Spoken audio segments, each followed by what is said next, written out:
débat. Manu, est-ce que tu t'attends à un match ouvert demain? Oui. Alors, je pense qu'il y aura un rond d'observation parce que les deux équipes se respectent et se craignent. Je pense qu'il y a beaucoup de similitudes entre les deux formations, à la fois dans les profils que présentent certains joueurs, mais aussi dans les forces qu'elles peuvent disposer dans toutes les lignes, que ce soit du gardien de but jusqu'à l'attaquant de pointe. Et quelque part, je me dis que ça sera, à mon sens, un rond d'observation qui va durer peut-être 10-15 minutes, où tout le monde essaiera justement de garder une certaine rigueur tactique, de ne pas laisser d'espace à l'adversaire, parce que les deux équipes craignent justement de laisser des espaces aux attaquants. Et quelque part, je me dis que ça peut ressembler fortement à un Argentine-France, tu vois. Ok.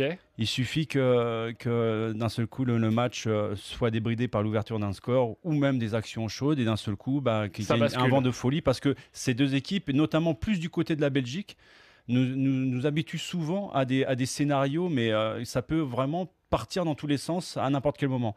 Et je pense que la France est capable également d'apporter ce genre de folie. Et tu as raison de comparer cette rencontre à un France-Argentine, parce que la question que l'on vous pose ce soir, c'est un petit peu ça. Est-ce qu'il faut s'attendre à un France-Argentine ou à un France-Uruguay, on va dire C'est pas dans l'ADN des deux équipes d'attendre défensivement, d'essayer de contrer, même si la contre-attaque fait partie des armes de ces deux formations.